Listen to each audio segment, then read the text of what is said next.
Hi, welcome to Volume 2 of Full Contact Kettlebells. I'm Steve Cotter and I'll be your guide. In Volume 1, Roots, I introduced the concept of rooting through the ground via the legs as a way of developing stability and power in your movements. I talked about the importance of training stability and mobility, as well as training the body both from positions of strength, as symbolized by the kettlebell rack position, and positions of extreme compromise, as demonstrated by something like the overhead position. Oftentimes, athletes and martial artists will train their body in positions of strength, but they neglect positions of compromise. And in reality, we're going to find ourselves in situations where we are more vulnerable, and if we don't strengthen our body in these vulnerable angles, we're more susceptible to being injured. Furthermore, we talked about the ability to combine mobility and stability both in positions of strength and positions of extreme compromise. In this volume, I'm going to be introducing martial intent. What I mean by that is I'm going to be demonstrating particular kettlebell exercises, and we're going to be training these exercises in a manner that is going to strengthen certain ranges of motion that are going to strengthen your techniques for combat application. This volume is referred to as applied strength. What we're going to cover today initially is preparation work or warm-up, and that's going to consist of simple qigong or deep breathing skills combined with focus drills. And when I say focus, we're not talking about focus on the entire environment. We're concerned about our internal focus, what's happening inside our body and where our mind is kept. From there, I'm going to be introducing simple kettlebell drills with martial intent. And then I'm going to be demonstrating how to apply these against an attack or against an opponent. After that, I'm going to be demonstrating general strength and conditioning and agility for martial artists. What that means is the specific exercises here are not specific to martial art technique. In other words, they're not fighting techniques. But what they will do is to give you a greater range of motion, greater dynamic flexibility, so that your body develops the freedom of motion that you can express it in any angle, in any direction, at any time that you want. So we seek a complete system of movement so that you're not limited to just certain ranges, but you can adapt your body to fit the situation's need. So before we get started lifting the kettlebells, we're going to do just a few minutes of preparatory work. Very important is to discuss breathing and to practice breathing. When we talk about breathing, breathing is obviously an autonomic response. It's something we don't have to think a lot about. However, what generally occurs as we move into adulthood is we tend to carry a lot of tension in our shoulders, in our face, in our neck. And that tension over time actually distorts our body position to where we start to lift our shoulders. And when that occurs, the breath tends to rise. Where typically, if you tell an adult to take a deep breath, it's through the chest. The problem with that is that, one, it limits the amount of oxygen you can get into your lungs, simply because when you breathe through your chest, you're only actually filling the upper third of your lungs. The other thing that it does is it affects your body positioning and your body balance, because now when my breathing is focused up top, I'm actually distorting my center of gravity. So what we want to do in lifting and in general for well-being, for being centered in our movement and our state of mind, is that we want to do what's called natural breathing. It's called natural breathing because this is the way we breathe when we're born, and babies and small children will instinctively breathe this way. Another way of saying this is diaphragmatic breathing. So that's what we're going to start with. We're going to discuss the basic mechanics of correct breathing, and then we're going to get into some simple qigong exercises. Qigong is a form of meditative movement where you're combining deep breathing with internal focus and relaxed movement. What you want to do here is bring your attention to your belly. You're just going to take your fingers, and with a relaxed stomach, you're going to push your fingers into your stomach. Now from here, as you inhale, you're using the diaphragm to expand your belly. And as you inhale, the breath pushes out, filling up, and as you exhale, it relaxes back in. So again, as I inhale, the abdomen inflates, and as I exhale, it deflates. So again, inhale, belly expands, exhale, belly contracts. This is important for several reasons. One, wherever you breathe, you're going to draw your awareness to that point. So we want to keep our awareness in our center of mass because this is going to keep us more stable and more grounded. Secondly, for lifting heavy loads, which includes weight, it also includes the human body. For example, athletics, application of power, is we want to learn to use this diaphragm as a brace to protect our spinal cord, and make it more stable. So, with this relaxed breathing into the diaphragm, we're going to combine that with some simple hand movements, which are going to combine deep breathing with relaxed motion. And this helps to set the tone for the practice. We want to really develop an internal focus and a very relaxed state. Stand with your feet about shoulder wide and just lightly cup the ground with your feet. You're going to look straight ahead and diffuse the attention. That means don't stare, but look forward and have an awareness of what's around you without focusing on anything in particular. You want your attention to really just pay attention to your breath just below your navel. As I inhale, my hands gently raise as if I'm a marionette and there's some strings pulling my hands up. And then as I exhale, I gently let my hands drop. You don't have to assist. Let gravity do the work. Inhale. Exhale. It helps to imagine as if you're moving your hands through a cloud or through water. So it's very relaxed. And as you relax, you should feel the thickness of the air moving through your fingers.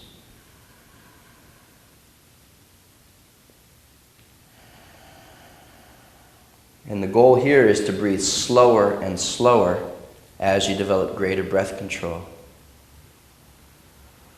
Never straining. So this is a self-relaxation technique.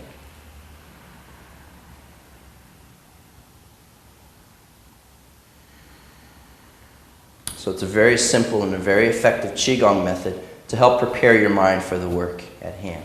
Again, we don't want to have our minds scattered on the environment. We want to keep our attention on our bodies and what we're doing. Now to begin, I'm just going to do a very quick review of some of the main techniques and principles that was covered in Volume 1, Rooting. The first technique is to practice shuffling forward and back with the kettlebells in the rack position, which I refer to as the position of strength because your body is very contracted. And then we're going to do the same thing with the kettlebells in this position of extreme compromise because your body is so extended here, you're very vulnerable to injury. So you're going to pick up 2 kettlebells of the same size. Once you know the basic technique, you want to use a weight that's heavy enough to really challenge you, but not so heavy that it prevents you from moving. Take the 2 kettlebells, clean it into a rack position. Now, 1 foot forward. Advance, retreat. Advance, retreat.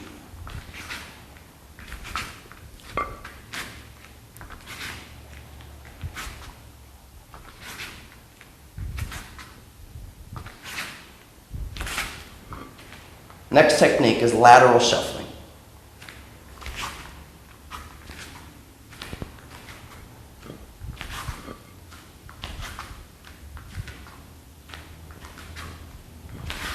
And then lastly, we have weaving and ducking.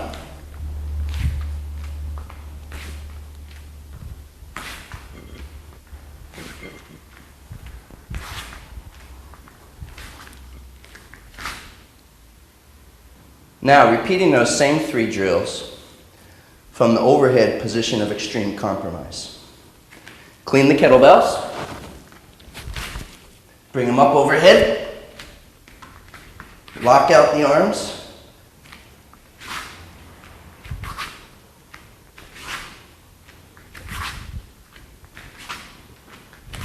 Same thing here. Advance, retreat. Advance, retreat. Side to side.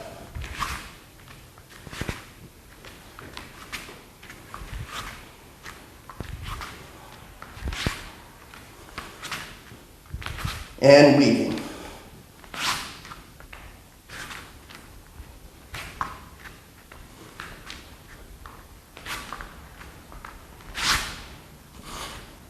Now I'm going to review one more technique from volume 1. Dragon twisting, both from a position of strength and from a position of extreme compromise. Clean 2 kettlebells. And twist. Breathing rhythm is inhale as you come up. Exhale. Inhale. Exhale.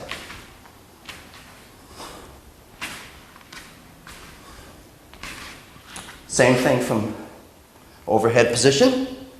Lock out the arms to really stabilize the shoulder.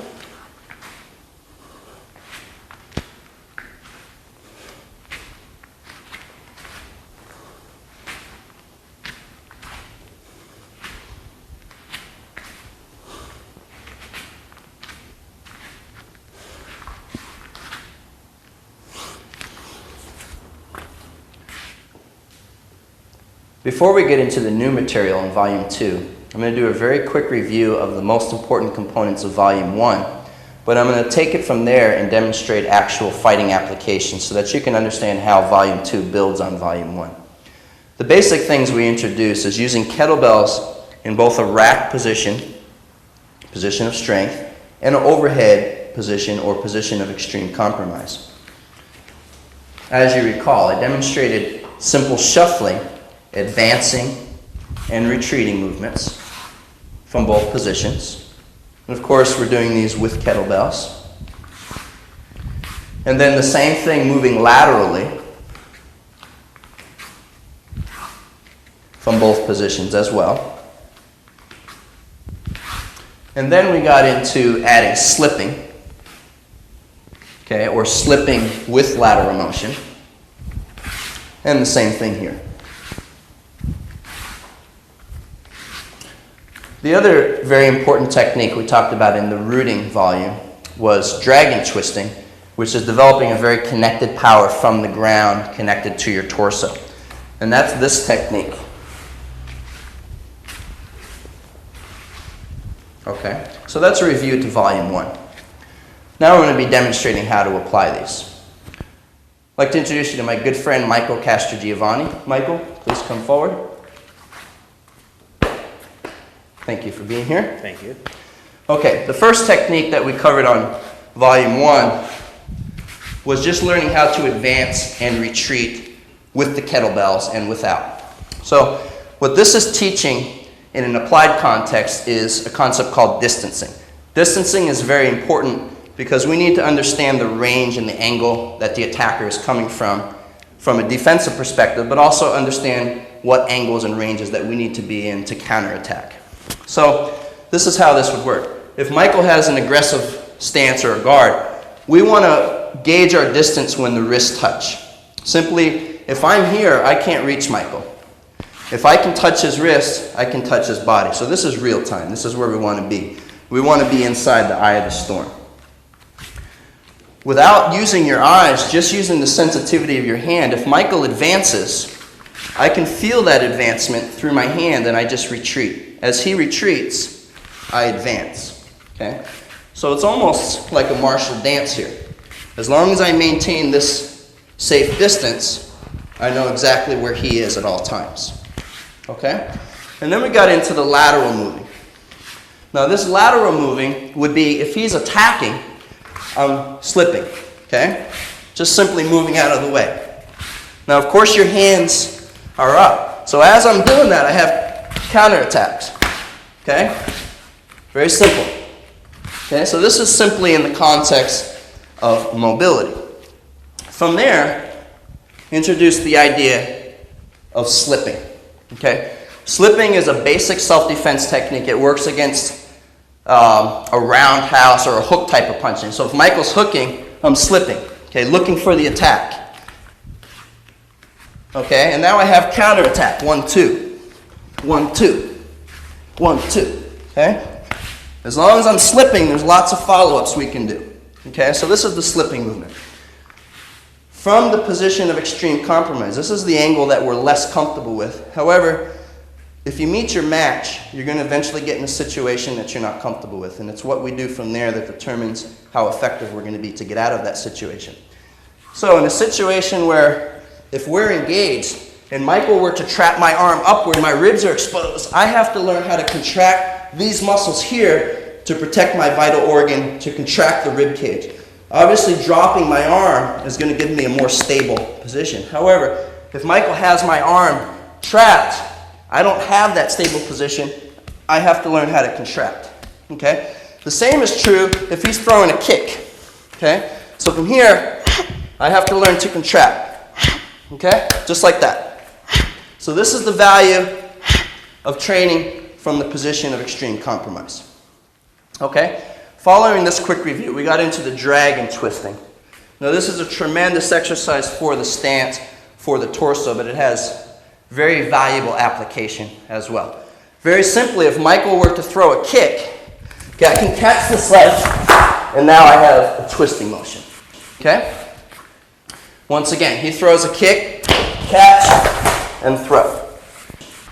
The same will work against a grapple.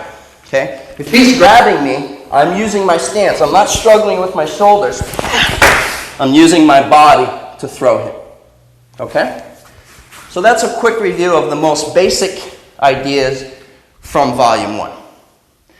Now I'm going to introduce basic preparatory work, and then we're going to be getting into simple kettlebell techniques for martial intent.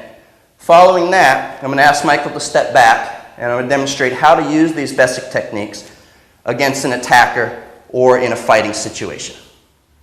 This technique is called rotations. They're going to be performed both from the position of strength and in the position of extreme compromise.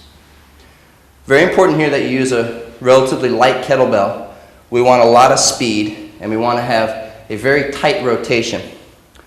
We're really working the oblique musculature, both the internal and the external obliques of the abdominals. Bring the kettlebell to the position of strength. Elbows are close to your body, just like you're in a guard position. You can either have your hands free, or if you're more comfortable, you can interlace. So use a steady breathing pattern and quickly rotate side to side, and gradually start rotating faster and faster. Keep the abdominals tight, the glutes tight. Do the same exercise from overhead. Lock out the arms and rotate.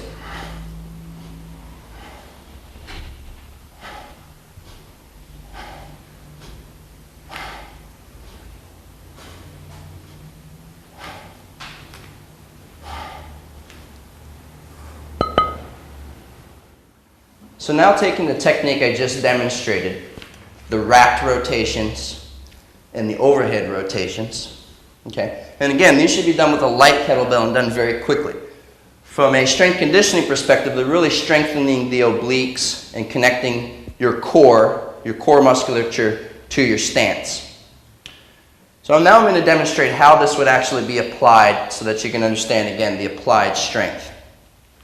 First of all, what we're trying to develop with this technique is what's referred to as short-range power as opposed to long-range power. The shorter we can make the wave in the body or the whipping, the more speed and therefore the more effect we can have. In other words, if I'm having to wind up for my movement, that's very slow, and a skilled practitioner will be able to pick you apart. So we have to be able to generate a lot of power from a very short movement. This is how it would look striking, okay? So I don't want to be way out here where I'm winding up. I want to be, if this is my opponent, this is what I'm touching, okay? So everything is, the power is from here, not from my arm moving, okay? So now I'm going to demonstrate how this would actually work in a scenario. As Michael comes in, Okay, this movement here is to guard your center line. So if Michael's throwing strikes, okay, I have, and as he continues, I'm simply here, okay? But from a close range position, if he's coming here, I have strike, 1, 2, I have shoulder, 3, so everything's from here, okay? So if he's punching 1, 2, I have 1, 2, okay? Again, 1, 2. So this is the rotating rack. We're going to get into some more complex footwork stepping drills. This exercise is referred to as Bagua circular stepping. Bagua is a martial art that's based on continuous movement, and it's based on evasive footwork, so that you're constantly varying the angles and able to attack from any angle or any position. Before you pick up the kettlebell, it's paramount that you first are able to be very precise with your stepping. Footwork is everything. Footwork determines distance and positioning. Without proper footwork, you're never going to be able to use the power of your body. So, pay very close attention to the feet here. We're going to start feet parallel. What we want to do is we want to alternate between opening the feet, opening the hips, and closing the hips. Right now, with your feet pointing parallel, you would say that your hips are in a neutral position. So opening the hips means literally rotating out away from the body so that you're increasing the angle between the 2 points of the hips here. Closing the hips is doing the opposite. It's rotating inward so that you decrease the angle. So alternating between opening and closing creates a powerful, expansive, and contracting forces. Just let your hands relax. First, you're going to start by opening your hip to one side. We're going to do the pivot on the heel of the foot. So you open. One key point is that you never want to pivot when your weight is on the foot that is pivoting. So I don't want to weight this leg and then pivot, because I can cause too much torsion on the knee joint, which is very damaging. So I have to first unweight. And this was discussed in volume 1 during the dragon twisting exercise. So I shift away from the direction I'm going to pivot. My weight's here. Now this is weightless, and I can pivot, and the ball of the hip, which the hip is designed as a ball and socket joint, so it's designed to rotate. So I open the hip. Now I plant the foot, shift. My weight's here. This foot's light, so now I step with the light foot.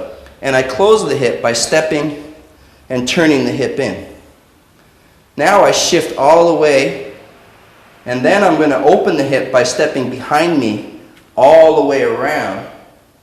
And then I'm going to shift forward and close the hip. So again, unweight, open, shift, step, weight, unweight this leg, open the hips, shift, step. Okay? So as we zero in on the feet, you can see that we increase the angle, decrease the angle, increase the angle, decrease the angle.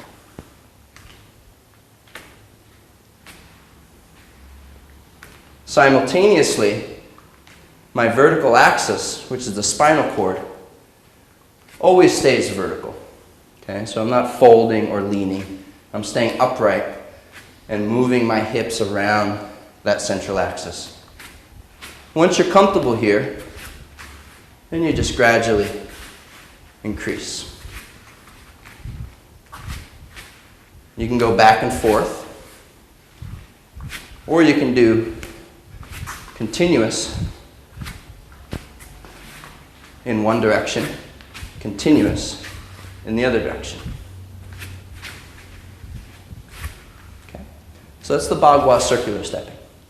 Now the same exercises are going to be performed with the kettlebells, both from the rack and from the overhead position. Pick up 2 kettlebells and put them in your position of strength. Once you've racked the kettlebells, open, step, open, pivot, turn, step, turn, pivot.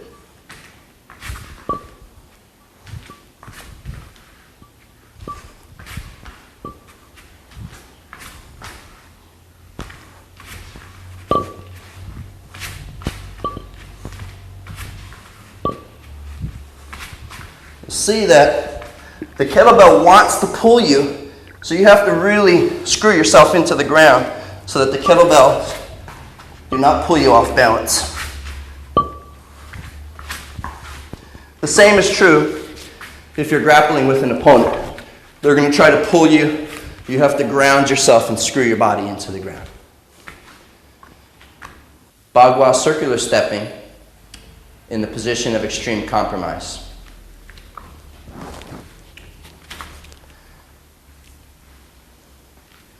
Because your body is so much more extended in this position, you have to stabilize even more because you have a greater range that you have to stabilize over. Lock everything out, and again, start slow, open, step, step, return to center. Open, step, step, return to center.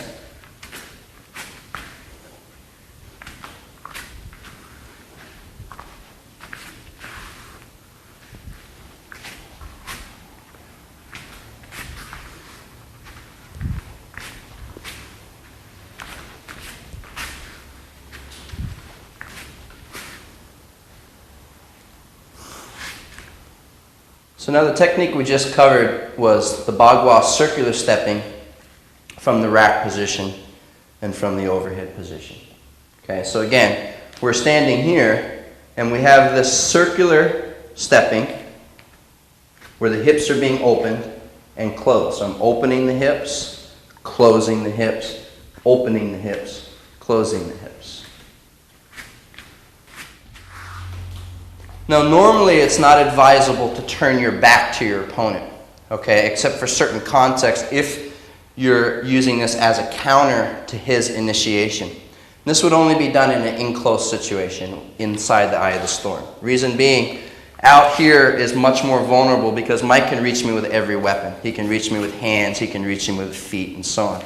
If I'm in the eye of the storm, I'm much safer because there's very little things that he can do. Which is why, going back to the comment about short-range power, that's why we want to develop this short-range power, which is kettlebells is very useful for developing that base, because if you learn how to use your stance, now my shoulder's a weapon, my hip's a weapon, my head's a weapon, and of course elbows and hands and knees and feet. Okay, so these 7 weapons, hand, foot, elbow, knee, hip, shoulder, and head, these are referred to as the 7 stars, and these can be used in combinations as striking or as grappling techniques. Okay, so we have this Bagua circular stepping here. And the way we would want to apply it is as a counter. So if Mike's pressuring me on one part of the body, I'm yielding, and now I have an elbow strike. And again, I'm behind him, and I can follow with a palm or with a push. The same is true if you're walking and he levers against one side or the other. Okay, I can slip, and again, I can simply follow his force. Okay? So the way this would be done vigorously, if he attacks in, I'm spinning elbow, and then I'm following up with an attack. Okay? Again, if I'm walking and I don't know where he is, and he attacks me at one point, okay, I simply spin and follow. Okay? Because your hands are in this racked position, you can do all types of things of striking or grabbing. So if he attacks in, I have an elbow lock here. Okay? So possible arm break or snap. Okay? Or he attacks in, I can come here, come back, come back, come back. Okay? So that's the turning and the evasive footwork. All the while, you have to be aware of your center of mass and how that relates to your base of support. Hook swings. This is going to be practiced in 2 components. Step 1 is done from a fixed stance. Step 2 is going to combine the hook swing with the Bagua circular stepping. So first you're going to have your stance fixed, and we're using a very quick lateral rotation, as we did before from the rack position. As you grab the kettlebell, you're going to hold it one hand, and then your second hand is going to cup over the kettlebell handle like this, or over your other hand. Pick it up, use your other hand here. Now all your power is generated from your hips. So you turn, and you just let it swing side to side. Now for martial artists, you can add a conditioning component by letting it bang into your body.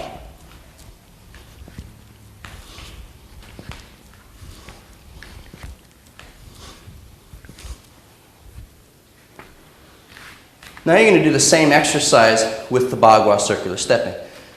So you're going to preload. As you swing across, you're letting the momentum of the kettlebell pull you over, but instead of it pulling you off balance, you're going to gather your stance using that circular nature.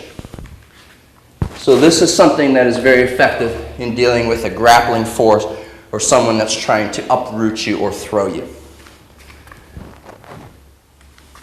Again, pick the kettlebell up in the hooked hand position. Now first just start swinging side to side as we just did. And then once it gets moving, you're going to add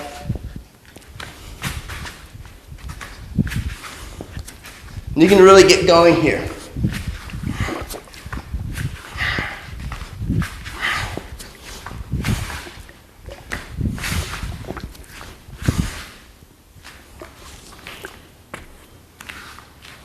Now I just demonstrated the hooking swing.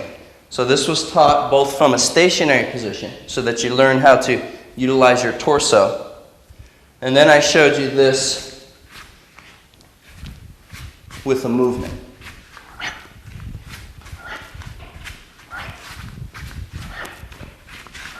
Okay? So again, I'm going to demonstrate how this can be applied from several different angles. First of all, if it's a self-defense application, if the attacker is rushing you, say, for a tackle, it's very simple to just deflect. Now, I'm actually borrowing his force, and as he comes in, I'm simply moving my midline and guiding him. So as he comes in, I'm simply moving out of the way and letting him use his force to throw himself. I'm just giving him a little hand. Okay? So that done at real-time speed is just like that. Now, another way of doing this could very easily be from behind. If someone grabs you from a bear hug position, the first thing is to get your stability so that you're rooted and he can't throw you around. Now, my power from here is I'm using my torso to create a whipping effect, driving my elbows vigorously into his torso. Okay? So as he grabs, now combining with the movement, again, as Michael grabs, I want to loosen, get out of the way, so that I can move to his flank where he's vulnerable. Okay? So I'm going to show you that from a different angle here. Okay? If Michael's grabbing me from behind, catch my stance, real quickly turn, move to the flank. Okay, now I can simply move him out of the way.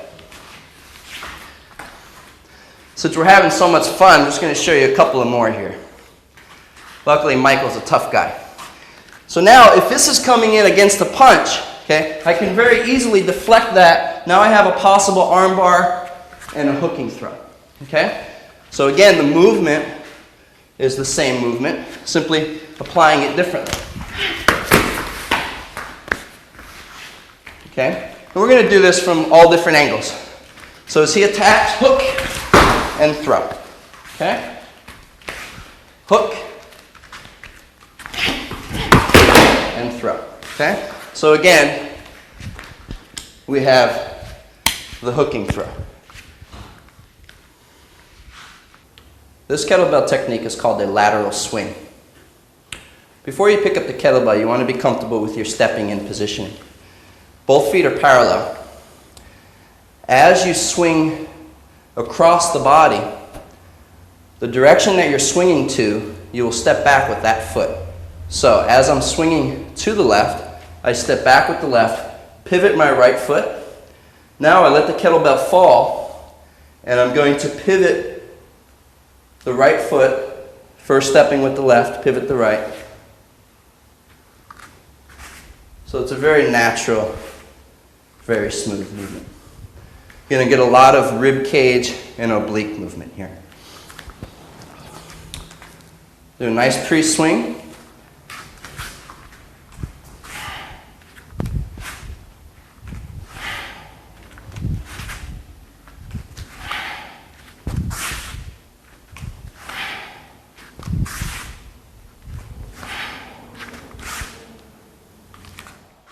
So as Michael comes in, one very simple application is against a front kick. As he comes in, I'm hooking. Let's do this side so they can see. Here. Okay? So as he comes in, I'm simply brushing. Boom. It's a very devastating throw, and it's very simple and very effortless. Other ways that this can be done. Okay? This can also be used as a deflection to store energy and then coming back. So again, if he's kicking in, I can simply brush this kick and come in with a strike. Okay? So 1, 2. Or if he's punching in, I can brush and come in this way. Or if he's coming high, I can brush and use this to throw him over my leg. Okay? Again, that last one, as he comes in, I deflect, come in, and now I have a nice throw. So again, these are all just variations of catching and sweeping. Following up in the previous exercise, we're going to again be doing rotation from both positions. However, here, you're going to add an iron wall. Iron wall is basically a high knee raise, and it's designed as a defense against a kick. Okay? So you can use an outer or an inner. And of course, this could also be used as a knee strike itself. From a muscular perspective, we're putting even more stress in the abdominal core because not only are you rotating, but you're bringing the pelvis towards your sternum, so you get a lot of lower abdominal involvement here. Clean the kettlebells. You're going to rotate as you did previously. Now as you rotate, you're going to raise the opposite knee.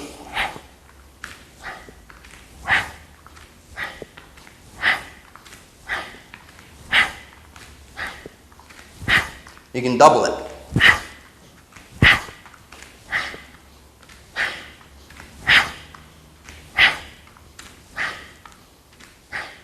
Same thing is done from the extended position. Rotate a few times, find your alignment. Now, raise, raise, raise.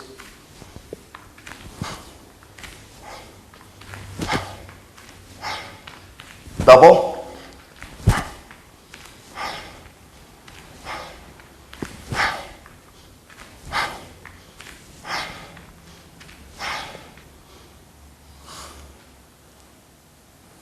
The next technique that we just covered was, again, we're doing the rotating wrap, but now we're adding what's called an iron wall, okay? Similar to a knee raise. So as I'm rotating, we're bringing this knee up, okay? So you're getting a lot more contraction from your lower abdominal region, and you're also really guarding your center line against any midline attack. So it looks like this, okay? Or like this.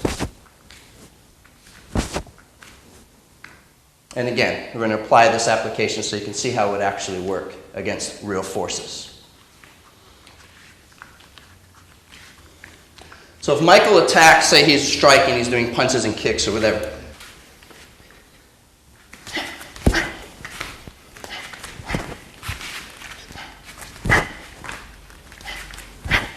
Okay? This exercise is referred to as catch and sweep.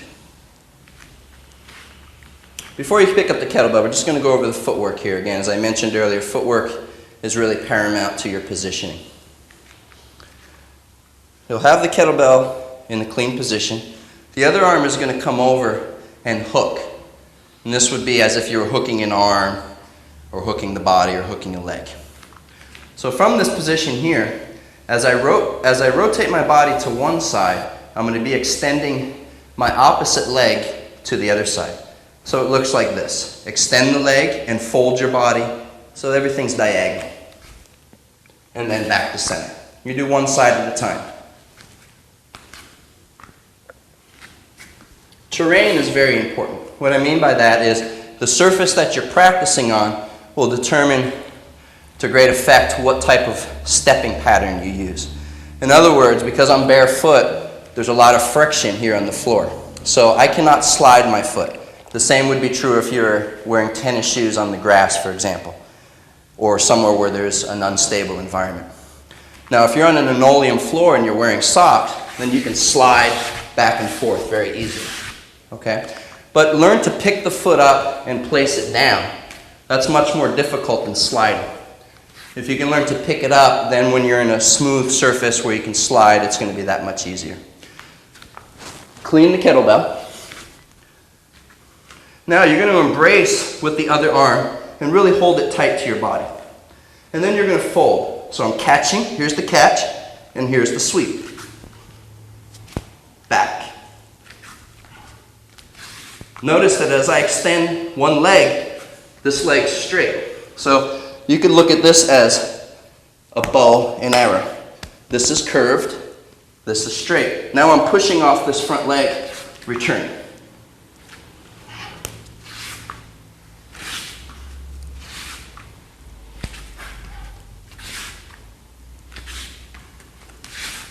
The technique we just covered is called this catch and sweep.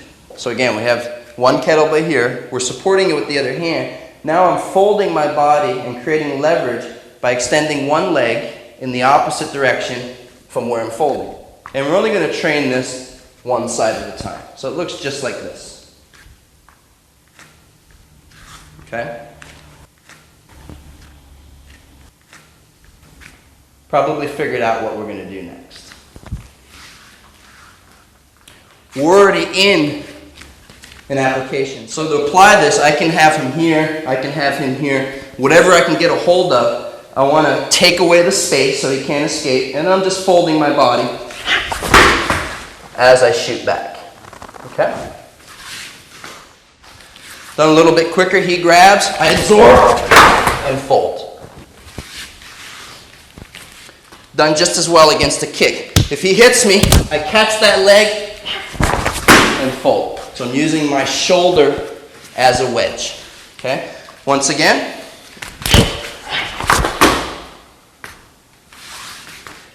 This technique is called rack and drop. I'm going to demonstrate it just a few times with body weight so that you can pay attention to the positioning and the footwork.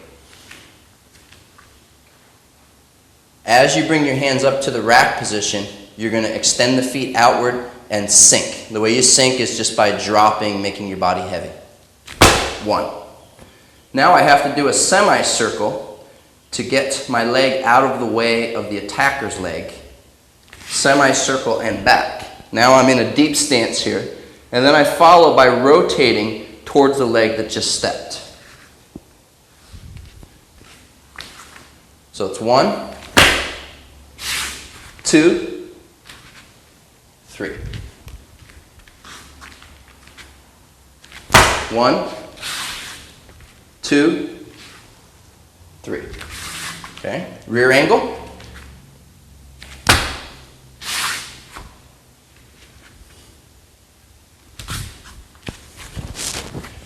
Here's how it looks with the kettlebells. Start with the kettlebells in the center. As you come into the rack position, your body's going to drop. 1. Extend the leg, rotate. Repeat. 1, extend, rotate.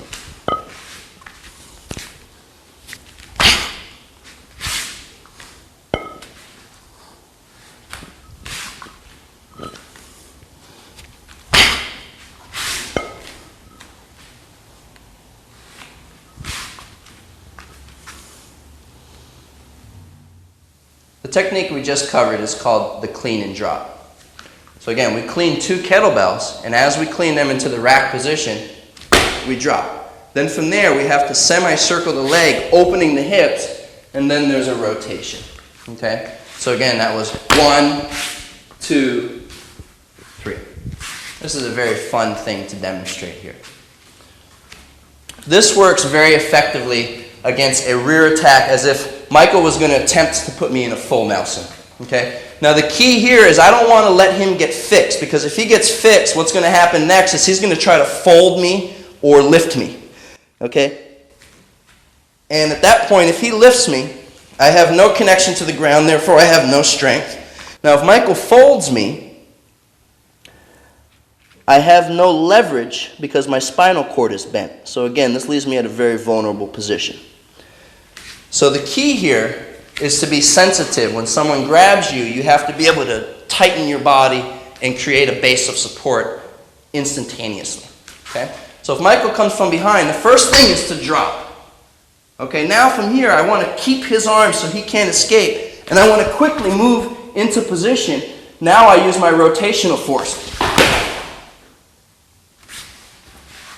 Okay? Done at speed.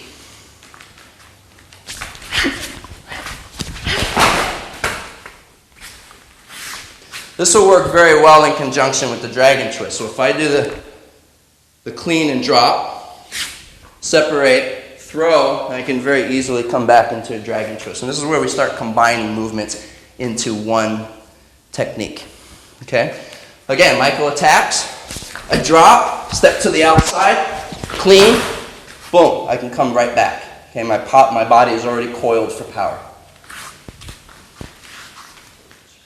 Alternating snatch is going to be demonstrated at 2 different timing rhythms.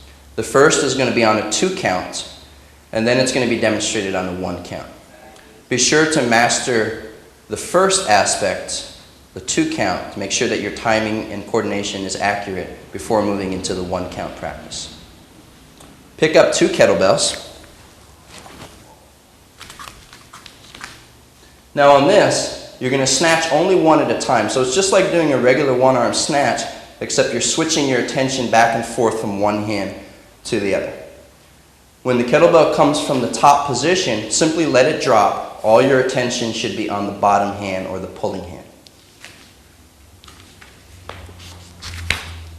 Sit back, snatch, let it fall. Snatch, fall.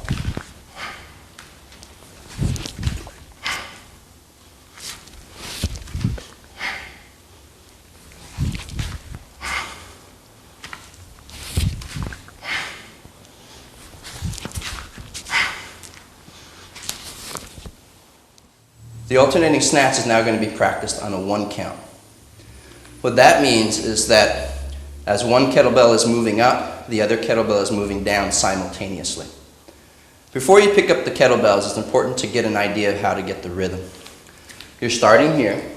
You're going to propel the kettlebells upward by first doing a backswing, and then aggressively pop the hips forward, and the kettlebell's moving up. Just before it gets to the apex, you have to dip.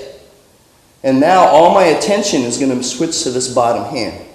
And then again, I'm popping. Just as it gets to the top, I dip. So I'm not worrying about this top hand dropping. Gravity can do that without my help. So it's 1, 2, 1, 2.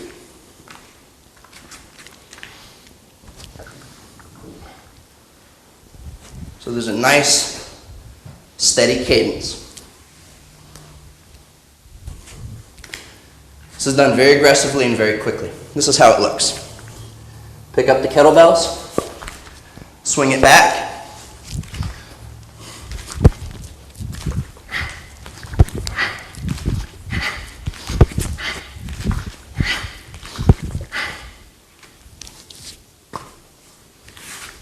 now I just demonstrated alternating snatches in 2 different cadences. The first cadence was really a beginning cadence so that you can learn how to use your hips, learn how to coordinate your body bilaterally. And that was snatch 1, follow it down, snatch 2, follow it down. The more advanced version was on a 1 count or 1 beat, okay? And that is 1 count here, boom. This requires a lot more coordination. Okay, and this is more realistic pace as in terms of applying it as a martial technique. So I'm going to demonstrate some basic applications here. If Michael were to attack high, okay, I have 1, I have 2 striking down. Okay, or if he were to attack high-low, I have 1, 2, 3. Okay, or if he were to attack high, I have 1. Okay, nerve attack, clearing that out of the way, following with a strike. So up, you have intention, power moving up, and you have intention, power moving down. This could work just as well against a kick. If he were to kick in, I have a deflection and a strike, okay? Or if he were to kick and then punch, I have a deflection, and then a strike. So 1, 2, 1, 2. I also can come under his movement. He attacks high, I can come under, and then you have downward force coming here, okay? So once again, he attacks high, 1, he attacks low, 2, 3, okay? So again, this is the snatch. Always keep in mind that kettlebell training is not going to teach you the martial techniques, but if you understand how to apply it, it actually can strengthen your body so that you can develop more power in your techniques, and that's really the key here. This technique is a classic lift referred to as the bent press or the screw press. In actuality, it's not a press at all. What's occurring is your body is dropping underneath the kettlebell rather than using the tricep and deltoid and lat to press the weight. You are folding the body and coming under the weight. Pick up one kettlebell, bring it to this rack position. Now step the opposite foot 45 degrees off of center. Keep most of your weight on this rear leg so that your hip is directly under the kettlebell. As I discussed at the beginning, it's very important to pressurize the diaphragm, keeping this tight. Breathe in, drop the elbow and shoulder. Now roll the kettlebell back so that your lat muscle forms a shelf. Inhale, tight. Now you're going to fold, pushing the hip.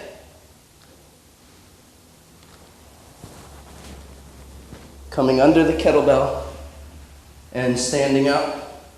Pulling it down.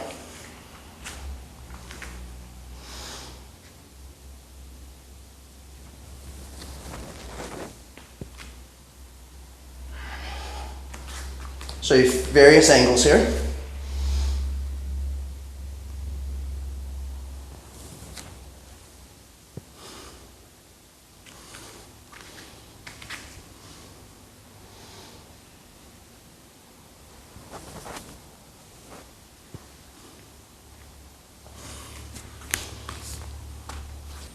So now we're going to take that bent press or screw press technique that I just demonstrated with the kettlebell, and I'm going to show you how we're using the mechanics of that kettlebell technique to strengthen our range and power for an application. And I like to refer to this screw press as a hip and shoulder press because of the leverages that we're using to apply it.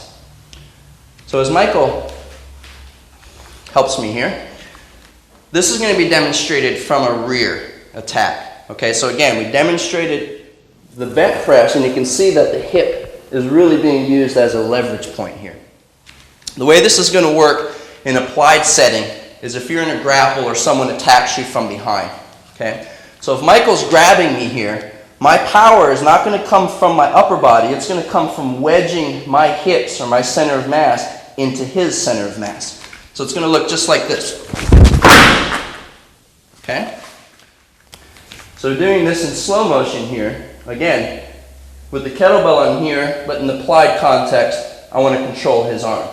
So I'm using my hip to wedge and using the strength of my legs to lift here, and then sharply drop it. Okay? And then from here, I have a possible arm bar follow-up. Demonstrating once more at a normal pace. Okay? I'm walking down the street, Michael grabs, and I follow up. Okay?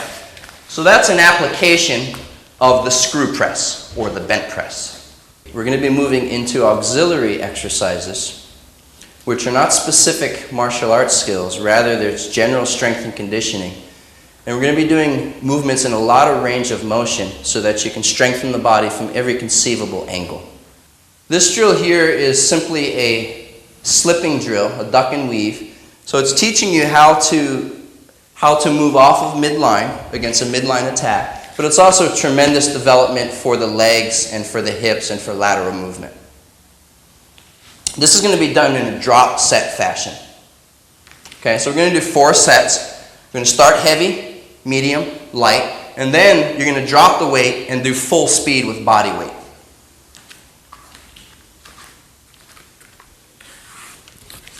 You're going to hold the kettlebell by the horns. You just want to clear under just enough that it misses your head. And then he's going to gradually go lower. Gradually lower. As he goes lower, I have to go lower. And then hip level, I have to really, really come down.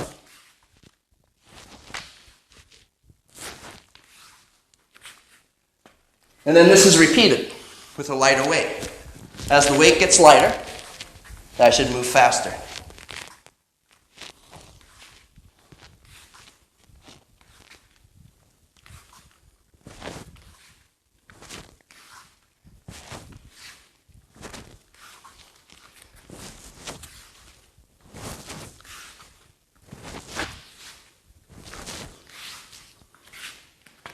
And so on down the line.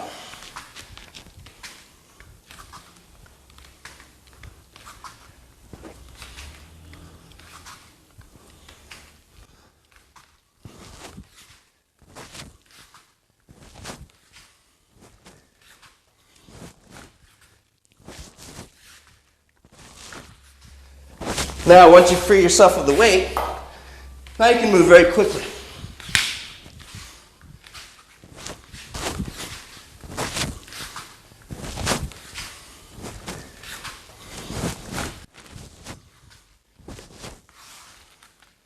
Thank you. Towel swings. Towel swings involve a towel and a kettlebell. I'm going to teach you this from 5 different positions. The first position is fixed. You're not moving your feet at all.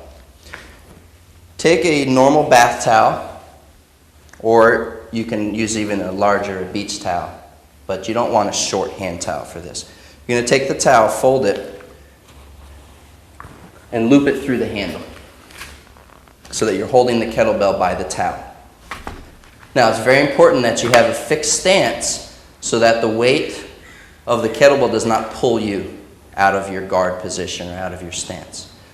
Even though the kettlebell is a fixed weight, because of the amount of momentum involved, there's a lot of torsion forces. The actual force that you're resisting is much greater than the dead weight of the kettlebell.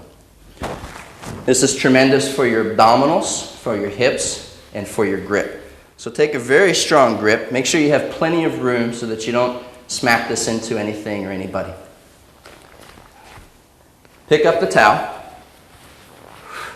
Now start circling the kettlebell all the way around your head. It's going to come from a high to a low circle.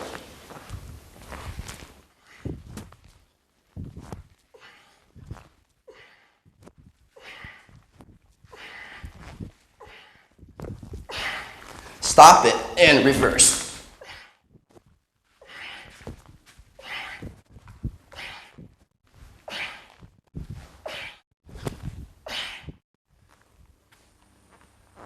That's step 1. Step 2 is take the towel swings and done from a medium basin, which means you're bending your knees. To do that properly, you have to take a much wider stance. This is going to put a greater restriction on the range of motion of your hips. So as we did previously, you're going to grasp the towels, one end in each hand. Take a very strong grip. Now you're going to squat down.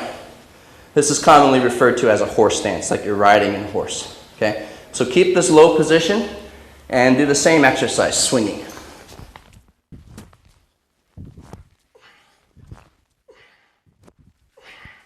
Catch and reverse. A few safety precautions. Be very aware not to bang the kettlebell into your knee or into your shin. You don't want to hurt the kettlebell. Step 3 is taking the towel swings, and we're going to drop it again into what's referred to as a low basin. We started high, middle. Now you're going to come all the way down. As with any new exercise that has a high skill demand, it's advisable to start with a light weight. Make sure that you can do the movement correctly before moving into the heavier weights. So again, take a good grip on the towel. You're going to squat down. And you can try this flat-footed, but you'll probably find that your balance will be better if you raise up onto your toes a little bit. This is referred to as a duck squat position. Feet are fixed, start circling.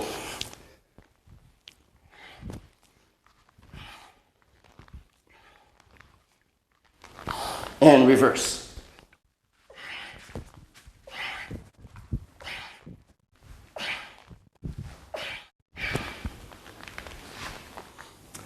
Step 4. Now we start putting pieces together. You're really going to start seeing how these exercises can greatly increase your agility and general athleticism. As we covered very extensively in Volume 2, what I referred to as the Bagua circular stepping, where you're learning to open, close, open, root yourself, and change direction. So now we're applying the same footwork to the towel swings. You need a great area to work in, a large area. Grab the towels. First start swinging it before you start stepping. And then once you feel like you have good control and a good cadence, then start jumping around the room.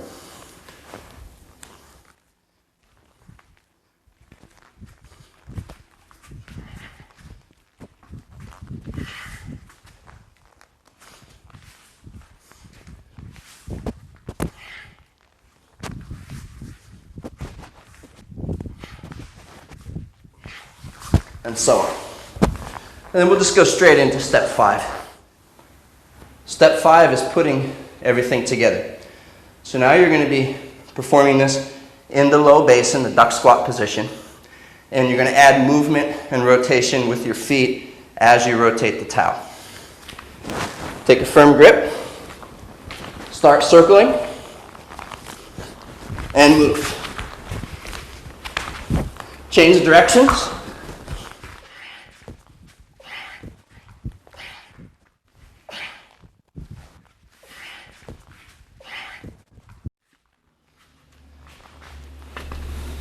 That's the towel swing.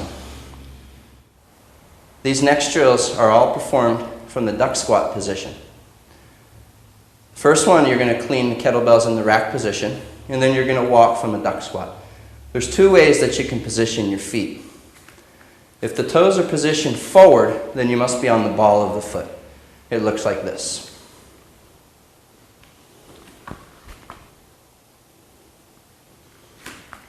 If you choose to keep the feet flat, then you must turn the toes out to the side, and it will look like this.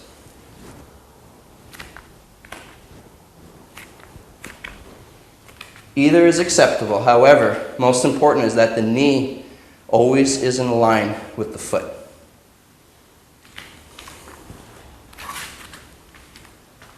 Take 2 kettlebells, bring it to the rack position. Squat down, and go for a walk. And backwards. Side to side.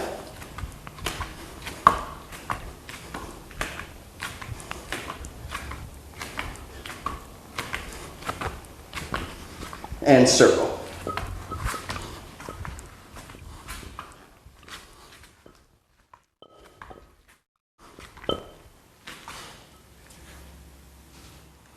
The next 2 exercises from the duck squat position are simple coordination and agility drills. These are duck squat and walk with a press. It's going to be done contralateral, which means opposite-handed foot, and ipsilateral, which is same-handed foot. And the reason we do both is because you want to change up the rhythm and the timing so that you don't fall into just one pattern. Just as we did in the previous variation, you're going to clean the kettlebells, and you're going to squat down. Now as you step, you're going to press with the opposite hand.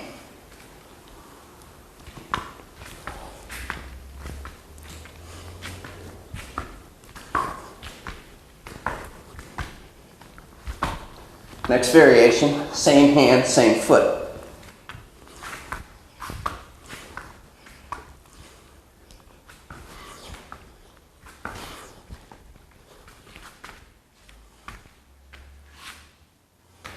Clean both kettlebells. Now you're going to shoot one leg into a creep down. You're going to press one hand overhead. The leg that is bent will have the extended, the other arm is down. You're going to look towards the extended leg. Now from here, shift side to side and press.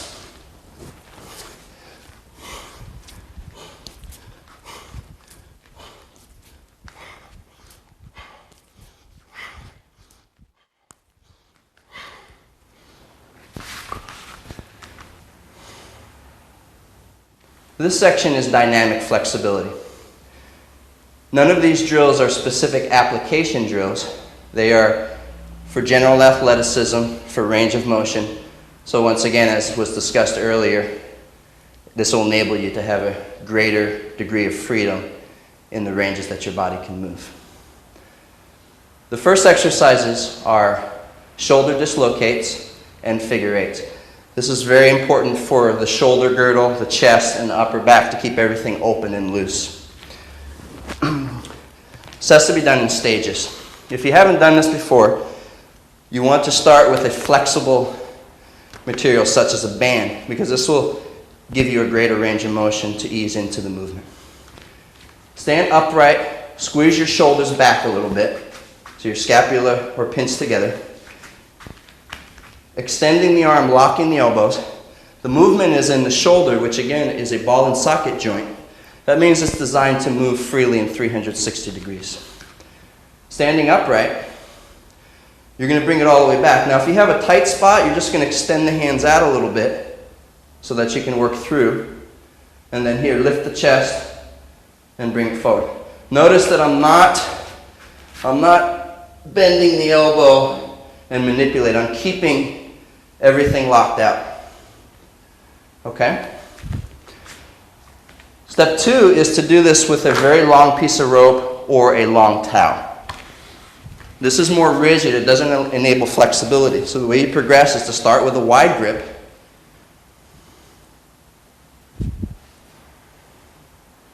And then move your hands gradually closer. As you get more advanced, you'll use a hand towel or a very short piece of rope.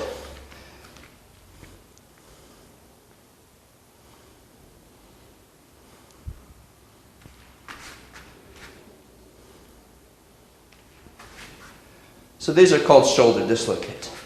As you get more comfortable, simply move your hands in closer to increase the range of motion. The exercise that accompanies this is called the figure eight. Again, we progress with the most flexible piece, which will be this band. And from here, you're going to keep each arm locked, but you're going to roll only one shoulder at a time. Take a wide stance so you have a good base of balance. Circle, back, circle, forward. Circle, back, circle, forward. Notice the elbow's not bent. And this will be done in both directions. And now, to involve more of the body, you're going to do a figure eight with the torso. This is tremendous for stretching all the muscles of the rotator cuff. Same thing.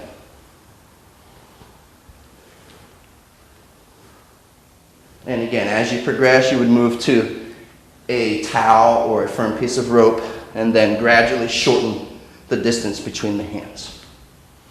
So this is dynamic flexibility for the upper body. The next drill is a tremendous flexibility exercise for the hips, the groin, and the whole lower body. This is often referred to as the Cossack stretch, or you can refer to it as the side-to-side creep down. Starting from an upright position, you want to extend one leg out with the leg locked. All your weight is going to be over the bent leg. So as I referred to earlier, you have a bow and an arrow. One is curved, one is straight. Initially, the kettlebell stays on the ground, and you're going to be using the kettlebell to reduce the range of motion. As you get more flexible, you will want to increase the range of motion. Try to keep your body upright. In other words, the goal is to not go as low as you can so that I'm bent over and all the way down. It's better to be upright and a little bit higher. Put your hands on the kettlebell. Now you're simply going to use your fingers for balance, and you're going to shift to one side and shift to the other side. Very important is the alignment of the knee must be perpendicular to the foot. Okay, we don't want lateral shifting to the inside or to the outside. So keep your knee over the support foot and shift. As your hips get looser, you're going to come lower and lower. For now, you'll come up and down, and then you'll just learn to stay down. Okay? That's step one. Step two is you're going to add resistance. Grab the kettlebell by what's called the horns, and you're going to hold it just against your body. Okay? Same exercise. Extend one leg, shift, shift. Come up and down, and then learn to stay low.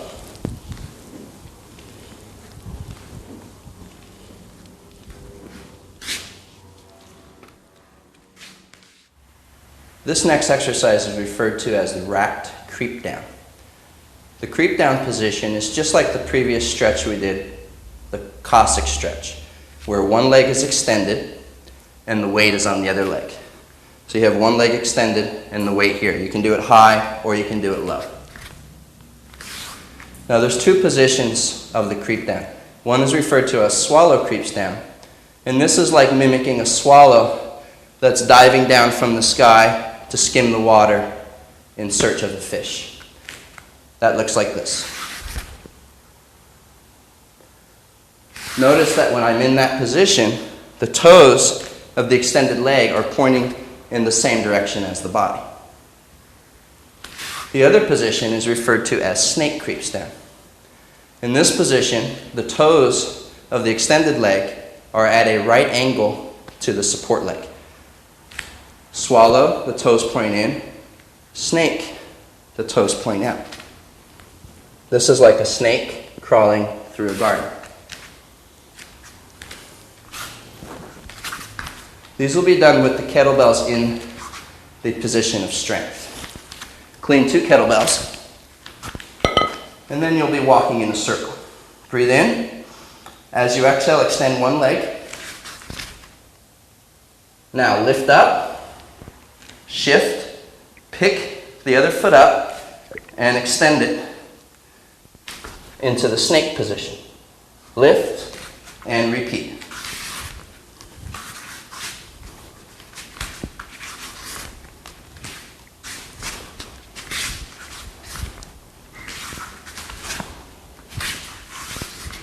And from here, change directions.